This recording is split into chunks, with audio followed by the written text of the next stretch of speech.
Dulu waktu Gus Dur di demo, hujan. Lalu orang kabur. Apa kata Gus Dur? Oi pendemo, hujan rahmat atau azab? Rahmat. Loh kenapa kalian lari? Tapi saya tidak akan suruh Bapak Ibu yang tidak kuat bertahan, jangan bertahan di depan. Boleh cari perlindungan, tempat berteduh. Tidak masalah ya. Yang penting kolbunya tetap hangat. Yang tadi dibaca oleh munsyid kita Al-Habib, Masya Allah. Ya Hanana. Ada yang hafal? Ya Hanana, ya Hanana. Apa arti ya Hanana? Asik ya bacanya. Tahu maknanya? Bapak Gubernur yang saya hormati, para ulama, MUI, Kemenak, bahkan semua jajaran-jajaran yang ada di bawah Pak Gubernur. Tidak mungkin saya sebutkan satu persatu, tapi saya yakin acara ini terjadi karena campur tangan dan restu mereka. Barakallahu fikum. Ya. Ini tambah deres, semoga cintanya kepada Allah tambah kuat. Amin. Tadi syair yang dibaca, ya Hanana, ya Hanana. Saya nggak pernah menikmati syair ya Hanana itu kecuali malam ini. Ya Habib, masmukum Habib. Fauzan, Habib Fauzan. Syukran Habib Fauzan. Saya nggak pernah menikmati syair ya Hanana seperti malam ini. Barakallahu fikum Habibna. Ya Hanana, ya Hanana. Apa arti ya Hanana? Wahai para perindu. Wahai para merindui siapa? Bi Sayyidina Ahmad. Karena kemunculannya baginda Nabi Muhammad sallallahu alaihi wasallam. Apa kata beliau, kata pensyair? Itu fadlun minallah. Siapa yang merindui Nabi Muhammad, di kolbunya sudah ada anugerah dari Allah Subhanahu wa taala. Tambah deres ya? Masya Allah. Maka siapa saja yang hadir malam ini, yang kena hujan, yang tidak kena hujan, yang berjasa untuk acara malam ini, di kolbunya ada fadlun minallah, ada anugerah dari Allah Subhanahu wa taala. Apalagi yang kena hujan, tepuk tangan semuanya. Allahumma sholli ala Muhammad. Enggak bid'ah, tepuk tangan enggak bid'ah. Yang penting jangan tepuk tangan lagi sholat. Gimana Pak Kiai kalau tepuk tangan lagi sholat? Itu baru bid'ah, sepakat Pak Kiai. Tapi kalau tepuk tangan sekarang boleh enggak? Oke. Bagi yang di tribun, tepuk tangan buat yang di tribun. Allahumma sholli ala Muhammad. Baru terakhir yang di bawah tenda. Allahumma sholli ala Muhammad. Ini kalau kursinya taruh di bawah pun saya mau kena hujan Pak Gubernur. Tapi Pak Gubernur gak rela kalau saya kena hujan. Karena Arozi katanya lagi demam. Asli badan saya kurang enak. Tapi setiap diundang untuk maulid Nabi SAW, saya sulit untuk menolak. Sulit untuk menolak. Kota ini sudah berapa, provinsi ini sudah berapa tahun umurnya? 10 tahun. Dan setiap tahun dirayakan bukan? Dirayakan. Meriah enggak? Jika provinsi ini dimeriahkan kelahirannya, bagaimana jika yang kita meriahkan malam ini baginda Nabi Muhammad SAW? Siapa yang lebih berhak dimeriahkan? Nabi Muhammad atau provinsi ini? Maka semoga siapapun, manapun, gubernur, provinsi, wali kota, bupati, siapapun mereka yang ikut memuliakan Nabi Muhammad SAW, Allah muliakan mereka. Amin. Ulama-ulama yang menyokong mereka, Allah tanamkan cinta yang tiada habis dalam kalbu mereka. Wabil khusus kepada yang hadir, siapapun itu, dimanapun duduknya, insya Allah Rasulullah akan mengenali siapapun yang mencintainya. Satu kali seorang sahabat datang kepada Rasulullah Sallallahu Alaihi Wasallam. Lalu sahabat ini bertanya, wahai Rasulullah, bagaimanakah cara engkau mengetahui kami yang datang setelahmu, umatmu yang datang setelahmu? Apa kata beliau? Aku mengetahui mereka dari bekas wudhu mereka. Wudhu itu pakai air bukan? Maka orang beriman tidak takut air, cuma takut demam ya. Semoga besok gak masuk angin ya. Allahumma salli ala Sayyidina Muhammad. Betapa kerasnya hati kita, hati saya, hati siapapun disebut nama Muhammad, hatinya tidak bergetar. Betapa kerasnya hati manusia, lebih keras dari batu. Nabi melewati batu, batu menyapa Rasulullah. Batu bergetar. Ketika Nabi naik ke Gunung Uhud dari pangkal sampai ujung adalah batu. Dan batu itu bergetar.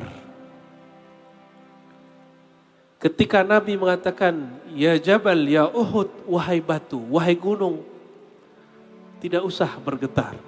Di atasmu seorang Nabi, seorang Siddiq, dan 2 orang yang akan syahid, yaitu Sayyidina Umar dan Sayyidina Utsman. Jika batu bergetar, kenapa kolbu tidak bergetar? Berarti kolbu ini lebih keras daripada batu.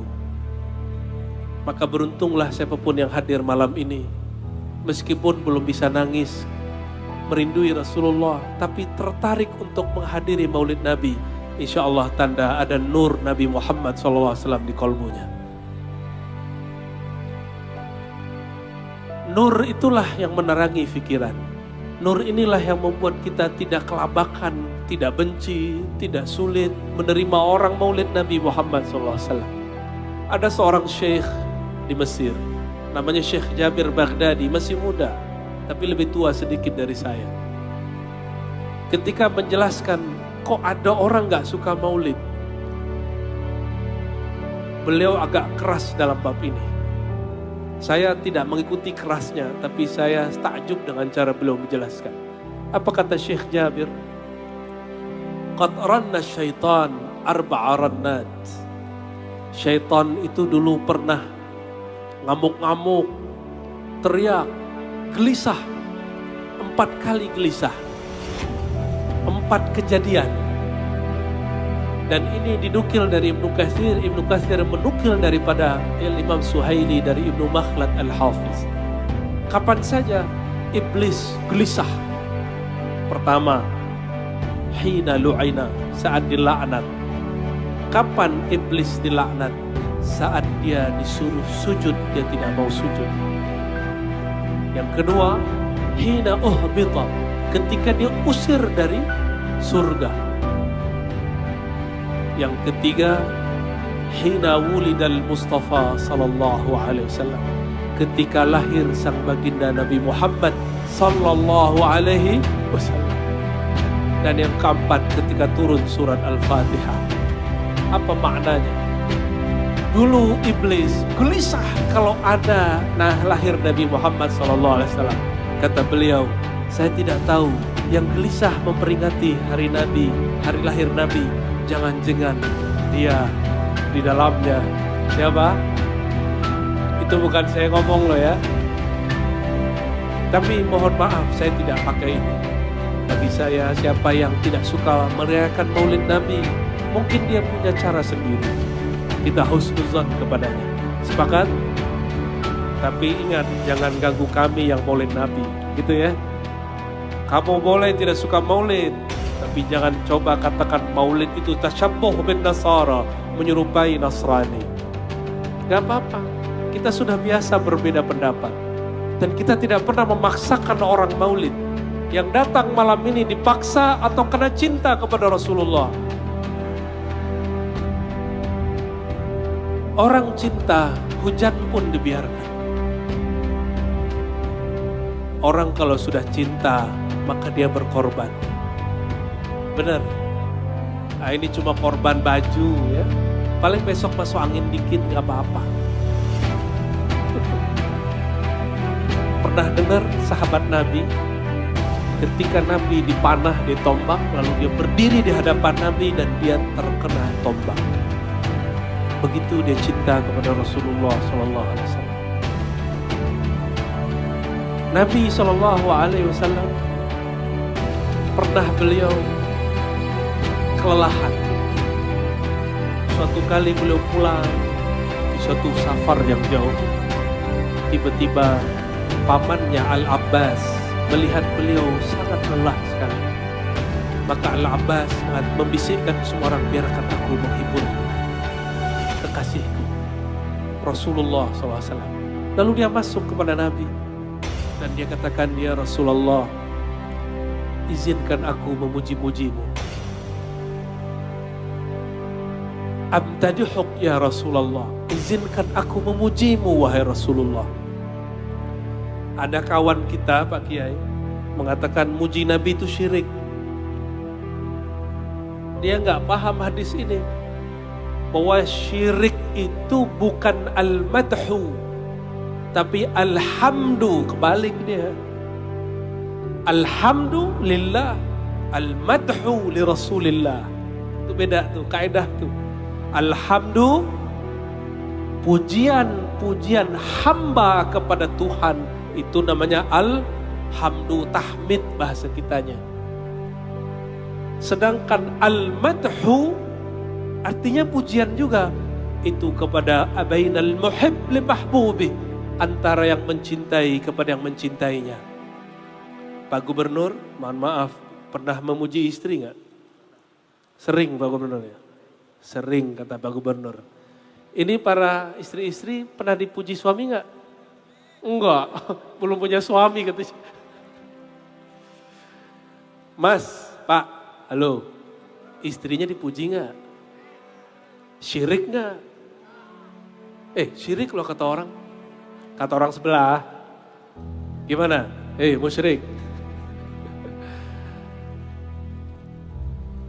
Suatu kali kami hadir majelis. Di majelis itu luar biasa, ada zuriat Nabi, ada ulama, dan ada rambut serban Rasulullah SAW. Lalu ada kegiatan mencium rambut Sayyidina Nabi SAW. Apa kata kawan saya sebelah? Apalagi itu? Syirik apalagi yang ente ajarin Ar-Razi? Cium rambut syirik. Gimana Kiai? Mencium rambut syirik. Ya Rob, pernah cium rambutnya? Rambut siapa? Rambut siapa ayo? Halal gak? Bener Pak cium? Banyak rambutnya apa satu? Sekepala. Syirik gak? Kok ada orang salah paham? Mencium rambut Nabi syirik. Kayak gitu jadi kiai itu, jadi ustadz, jadi syekh. Tapi bab mencium pun sudah gak paham. Ya Rabb. Berkata para tabi'in, kami dakhalna ala Ummi Salamah. Kami masuk ke rumah Ummi Salamah. Tiba-tiba Ummu Salamah akhrajat sya'ran min Nabi SAW. Mengeluarkan rambut baginda Nabi Muhammad SAW. Aktivitas ngeluarin rambut itu amalnya istri-istri Rasulullah SAW. Suatu kali juga ada namanya seorang tabi'in, namanya Ibnu Sirin. Ibnu Sirin menyimpan rambut Nabi yang dia peroleh dari Ubaidah dari Anas bin Malik. Apa kata beliau? Kami menyimpan benda ini ahabbu ilaina minad dunya wa ma fiha. Kami lebih suka rambut itu, benda itu daripada dunia dan seisinya. Hanya rambut. Rambut siapakah itu? Rambut baginda Nabi Muhammad SAW. Ketika mereka merindukan Nabi, Sayyidatuna Aisyah sakit. Ketika dia sakit, dia keluarkan rambut Nabi.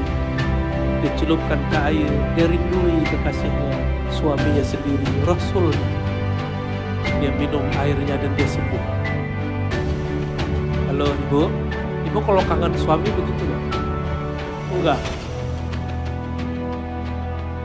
Halo para suami. Kalau kangen suami apa? Mas, rekening kosong gitu ya. Waduh, gawat ini. Itu kabar baik apa kabar buruk, Pak? Kabar buruk? Enggak buruk. Itu kewajiban dan hak. Ya. Apabila kita pernah mencintai seseorang, benda-benda yang bersumber dari dia akan membuat hati kita menangis. Pernah ditinggal yang dikasihi? Anak kah? Orang tua kah? Kekasih? Ada yang sudah ditinggal kekasihnya? Bukan ditinggal pergi, ditinggal mati. Ada. Itu pegang barangnya nangis. Pegang bajunya nangis. Lihat fotonya, berdinding-dinding. Saya ditinggal ibu saya ditinggal anak saya. Setiap kali megang pakaiannya saya nangis. Nangis apa? Nangis rindu. Lalu bagaimana orang jika ditinggal baginda Nabi Muhammad SAW? Tentu rindu yang lebih dahsyat. Karena Rasulullah itu lebih dari seorang ibu. Dia arham minal dia lebih sayang dari seorang ibu. Ketika pamannya Abu Talib sedang sakaratul maut, dalam hadis Bukhari beliau datang. Apa kata beliau? Ya ammi, wahai omku, wahai pamanku, qul la ilaha illallah. Kamu gak usah banyak amal, cukup baca la ilaha illallah. Uhaju inda rabbi, aku akan menjadi tamengmu nanti di akhirat di sisi Allah Subhanahu wa taala. Tapi baru beliau mau berbicara, tiba-tiba diganggu oleh paman-paman yang lain, oleh Abu Jahal yang lain-lain. Akhirnya belum meninggal, belum sempat mengkalamkan. Ulama kita berbeda pendapat, apakah beliau sudah dihitung muslim karena matanya sudah menunjukkan ingin bertasdik. Ini kabar gembira. Ini kabar gembira yang dibaca di setiap kali maulid. Miftahul jannah la ilaha illallah. Miftahul jannah la ilaha illallah. Siapa yang baca la ilaha illallah, kata Rasulullah, aku akan menjadi hujjahnya. Aku akan menjadi orang yang membela dia di hadapan Allah Subhanahu wa taala. Langsung Rasulullah sallallahu alaihi wasallam. Dan saya yakin siapapun yang hadir malam ini, di kolbunya ada cahaya la ilaha illallah. Ayo sama-sama baca. Pegang dadanya biar hangat. Pejam matanya. La ilaha. Hujam ke dadanya. Illallah. Sama-sama. La ilaha illallah. La ilaha illallah. Muhammadur Rasulullah SAW. Pada suatu majlis Rasulullah SAW mengatakan, irfa'u aidiyakum, angkat tangan kalian. Faqulu la ilaha illallah. Lalu bacalah la ilaha illallah. Mau mengamalkannya? Coba angkat tangannya. Kalau tadi di dada, sekarang diangkat. Kata Rasulullah, angkatlah tanganmu, lalu baca la ilaha illallah. Yang di belakang angkat tangannya, baca la ilaha illallah. Dari ujung kepala sampai ujung kaki baca la ilaha illallah. Muhammadur Rasulullah sallallahu alaihi wasallam. Rasulullah sallallahu alaihi wasallam akan menjadi saksi, akan membela siapapun baca la ilaha illallah. Tadi itu namanya musalsal bitalqin. hadis dan hadis. Itu bukan talqin tarekat, itu talqin riwayat. Malam ini yang hadir sudah dapat talqinnya. Talqin apa? Riwayat. Jadi Nabi satu kali pernah hadir di majelis sahabat. Lalu Nabi mengatakan, tutup pintu. Karena waktu itu masih banyak musuh-musuh Nabi. Ditutup pintu. Insya Allah siapapun sekarang melihat bukan musuh Nabi Muhammad SAW. Mungkin cuma beda faham, tapi bukan musuh Rasulullah SAW. Lalu Nabi mengatakan, hal fikum gharib, adakah orang asing? Wa qal ay ahlul kitab, yaitu orang-orang yang tidak mukmin. Ahlul kitab. Lalu selesai Nabi mengatakan, pejam matamu, angkat tangan kalian, bacalah la ilaha illallah. Kalimat yang mana dengan itu kita hidup, dengannya kita mati. Tapi masalahnya, kita tahu kalimat la ilaha illallah dari siapa? Siapa yang mengajarkan kalimat la ilaha illallah? Nabi Muhammad sallallahu alaihi wasallam. Ada satu ayat di Quran, surat Yunus ayat 58. Kalau salah tolong dikoreksi para kiai ya. Qul bi fadlillah wa bi rahmatihi fabidzalika falyafrahu. Katakanlah hai Muhammad, katakan kepada mereka umatmu, kepada manusia. Ini depan saya manusia bukan? Manusia Bani Adam atau Bani benar? Bani Adam apa Bani Iblis? Bani Adam. Alhamdulillah. Yang hadir maulid insyaAllah Bani Adam. Sallallahu alaihi wasallam. Apa kata Allah Ta'ala? Hai Muhammad, sampaikan kepada manusia. Qul. Kita nih dipanggil di situ, diseru di situ. Bifadlillah, dengan anugerah dari Allah. Anugerah apa? Yaitu iman. Wa birahmatihi, dan rahmatnya. Rahmat Allah, siapa yang disebut rahmat Allah?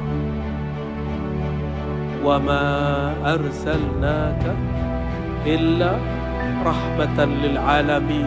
Surat Al-Anbiya. Tidaklah kami utus engkau hai Muhammad kecuali rahmat bagi alam semesta. Maka yang disebut di ayat itu, kata Sayyidina Abdullah bin Abbas, diriwayatkan oleh Abu Shaykh, disebutkan oleh Imam Suyuti, huwa Muhammad sallallahu alaihi wasallam. Yang disebut di ayat itu surat Yunus ayat 58.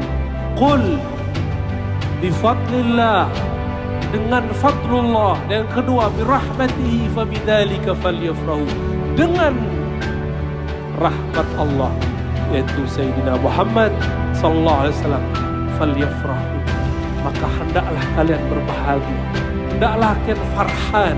Apa arti farhan? Bersenang-senang, meriahkan itu. Dalam beberapa qiraat dibaca faltafrahu, maka hendaklah kalian berbahagia. Inilah kebahagiaan kita karena hari lahir baginda Nabi Muhammad sallallahu alaihi wasallam. Ibu, hari lahir gak dikenang suami, kesel kan? Udah biasa ya. Yang muda-muda deh, mbak, kalau punya suami nih, terus dia lupa hari lahir kita, ngambek gak hari itu? Ngambek. Emang situ Nabi? Enggak kan? Kira-kira siapa yang lebih berhak disebutkan, disampaikan selamat hari lahir, kita atau Rasulullah SAW? Maka ini bukan bab ibadah mahdhah, ini namanya bab taqarrub. Bab apa namanya? Bab taqarrub beda. Ibadah sudah diatur, tapi taqarrub tidak ada batasnya. La yazalu 'abdi yataqarrabu ilayya bin nawafil hatta uhibbah. Senantiasalah hambaku mendekatkan diri kepadaku, dan mendekatkan diri taqarrub babnya modalnya cuma satu, mahabbah. Apa modalnya? Apa arti mahabbah? Mahabbah, apa artinya? Cinta kepada Rasulullah SAW. Mas, pernah jatuh cinta seseorang? Pernah. Kepikiran mulu gak? Iya, benar. Benar nih. Kalau dia masih hidup, jangankan doa. Jangankan doa. Isi dompet pun bisa ngalir ya. Kalau dia suruh meninggal, doa. Tapi kalau masih hidup, kita kasih hadiah. Kenapa hadiah dikasih kepada kekasih? Karena cinta. Tahadu, tahabu. Berbagi hadiahlah kalian.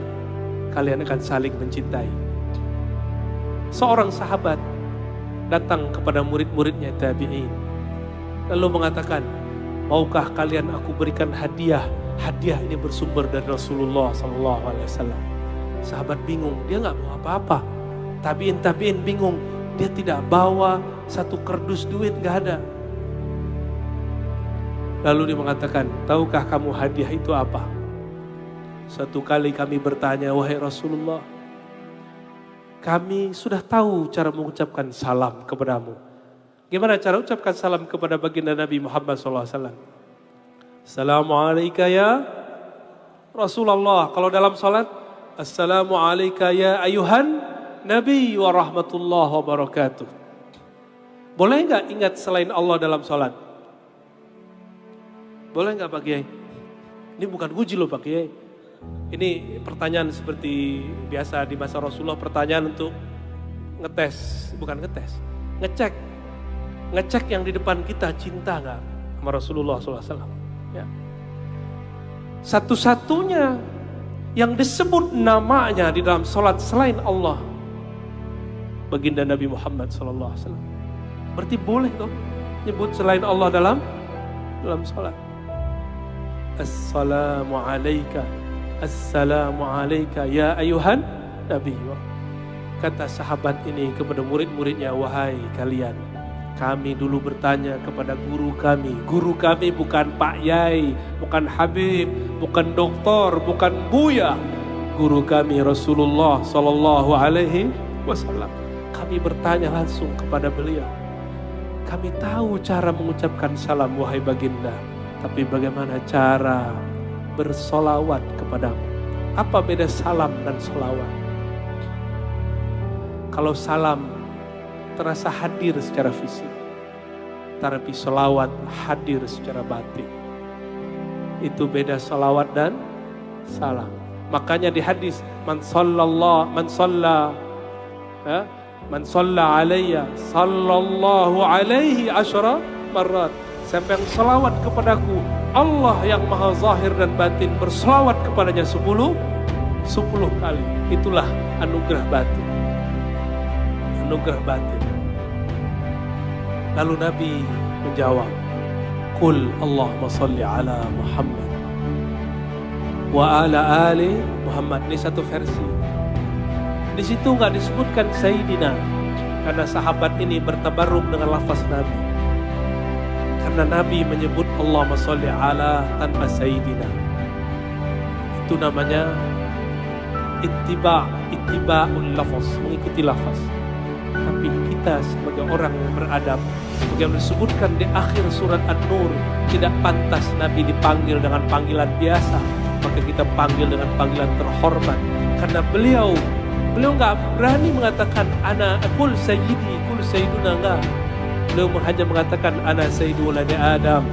Aku sayyidnya walad Adam, Bani Adam. Di depan saya Bani Adam, maka saya tanya tadi, di depan ini Bani Adam bukan? Oke, maka jangan tanya lagi kenapa harus pakai sayyidina. Beliau yang mengatakan ana sayyidu waladi Adam. Hadis sahih Bukhari dan Muslim. Hadisnya sahih. Kata kawan saya, itu boleh di luar sholat.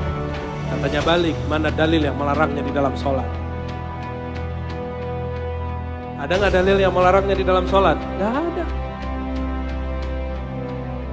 Nabi mengatakan ketika lewat jalan lagi khutbah, cucunya Sayyidina Al-Hasan, Sayyidina Al-Husain lari-lari. Gak diusir. Kita nih kalau ada cucu lari-lari masjid kita bentak, benar ya? Hei kalian, bapak ini lagi sedang beribadah kepada Allah. Keluar kau. Masjid bukan tempat main-main, jangan begitu. Dulu Nabi masuk masjid, bahkan Nabi cuma main-main di sekitar masjid. Di dalam masjid ada orang Habasyah sedang nari-nari, bergoyang-goyang tari pedang, berzafin ria, lalu berdendang Muhammadun Abdullah, Muhammadun Rasulullah. Mereka berdendang dan Nabi membiarkannya. Apalagi sekarang yang sedang jalan-jalan anak kecil Hasan dan Husain, apa kata beliau? Huma, mereka berdua ini Hasan Husain, ini hadisnya sahih. Mengingkarinya bisa zindiq. Ini tidak ada kaitannya dengan Syiah Rafidhah, ini Ahlus Sunnah wal Jamaah. Huma sayyida syababi ahlil jannah. Mereka berdua Al Hasan wal Husain adalah sayyid, penghulu, pemimpin junjungannya penduduk ahli surga. Maka siapa yang ingin bertemu Sayyidina Al Hasan dan Husain dan Jaddul Hasanain, kakeknya Sayyidina Al Hasan dan Husain, kul Sayyidina Muhammad sallallahu alaihi wasallam. Pak Gubernur, nama lengkapnya siapa Pak Gubernur? Zainal Arifin. Ya, ada orang bawa proposal terus bilang, Zainal, gua minta proposal, lu kasih ya. Gimana Pak Zainal? Gimana Pak Zainal? Diterima nggak proposalnya? Tetap diterima, tapi dikasih belum tentu. Itu baru Pak Gubernur loh ya. Gak disebut Pak Gubernur. Diterima karena beliau baik hati. Tapi belum tentu tapi sakit, ada sakit nggak sedikit? Kaget nggak Pak Gubernur? Pasti kaget. Pasti kaget. Itu baru Pak Gubernur. Gimana Pak Kiai? Ada jamaah baru hijrah. Baru hijrah nih, mau debat Pak Kiai. Afwan Pak Kiai, nama lengkapnya Pak Kiai? Haji Abdul? Enggak disebut Pak Hajinya, gimana? Ya, agak gimana gitu rasanya. Bener nggak? Nggak dipanggil orang Kiai Haji, kayaknya aneh. Itu baru beliau loh, guru-guru pewaris Rasulullah Sallallahu Alaihi Wasallam. Jika umaroknya adil, dia mewarisi kepemimpinan Rasulullah. Amin. Jika ulamanya mengamalkan ilmunya, dia mewarisi keilmuan Rasulullah Sallallahu Alaihi Wasallam. Semoga beliau-beliau yang ada, walaupun saya sul adab agak tinggi dikit, ya, karena saya nggak kuat berdiri lama Pak. Ya. Kalau bisa lama, paling 15 menit ceramah selesai. Ya, jauh-jauh dari seberang ke sini 15 menit karena emang. Mohon izin ya. Jika kita merasa aneh jika memanggil tanpa sebutan Sayyidina, maka gak usah ditanya dalilnya. Ya, kalau dalil banyak. Itu dari tadi yang saya sebutkan dalil semua bukan? Ana sayyidu waladi Adam, Bukhari Muslim. Huma sayyida syababil jannah, hadis Tirmizi. Datang seorang sahabat masuk ke majelis Nabi, namanya Sa'ad, ya? Sa'ad bin Mu'az. Apa kata Rasulullah? Qumu li sayyidikum, berdirilah, hormatilah sayyid kamu. Bukan Nabi, bukan zuriat Nabi. Dia cuma seorang sahabat. Kata Nabi, berdirilah, hormati dia, sayyid kamu. Begitu Rasulullah mengajari kepada orang lain. Tapi beliau tidak mengatakan kulli sayyidi, gak ada. Rasulullah gak begitu. Itulah tawaduknya baginda Nabi Muhammad SAW. Kata Imam Sya'rani ketika menjelaskan hadis, ma tawadu'a ahadun illa rafa'ahu Allah. Tidaklah seseorang merendahkan hatinya, dirinya, kecuali Allah angkat dia. Apa kata Imam Sya'rani? Tidak adalah orang yang paling menghinakan dirinya di hadapan Allah kecuali baginda Rasulullah Sallallahu Alaihi Wasallam. Dan gak akan pernah hina. Maka para kiai, para umara, jamaah gak akan hina. Kalau ketemu orang berilmu kita cium tangan. Ketemu orang tua kita tak tunduk. Ketemu pemimpin yang adil kita ta'zim, gak akan hina. Ketemu kawan lama kita hormati, kita duluan menyapa. Ketemu orang baru pertama kali mengenalkan diri lalu tanya nama dia. Orang begini tidak hina. Justru rafa'ahullah, orang angkat. Tapi karena di dalam diri ini ada zulumatul bahimiyah wasibaiyah. Dalam diri kita ini ada sifat-sifat hewan, sifat-sifat egois iblis. Kalau ketemu, dia mau nyapa kita atau kita mau nyapa dia. Dalam hati apa? Tunggu aja disapa dia. Bener gak? Kalau dia nyapa gua, dia orangnya tawadhu. Kata orang yang itu, kalau si Anu sapa aku, berarti hatinya tawadhu. Tuh, sama-sama begitu. Akhirnya jalan ketemu, gak sapa-sapaan. Cuma main mata. Besok setan datang kepadanya, kepada masing-masing mereka. Dan mereka ngobrol. Kemarin saya ketemu teman lama, tapi dia sombong sekali. Dosanya berapa kali? Satu, suuzon. Yang kedua, membicarakan teman sendiri. Gampang teman jadi lawan sekarang gampang. Apalagi politisi. Tapi yang lebih aneh lagi, Ustadz Pak Ustadz bisa tengkar. Ya, benar ya pakai Ustadz bisa tengkar. Tengkarnya lucu. Masalah nyoblos siapa?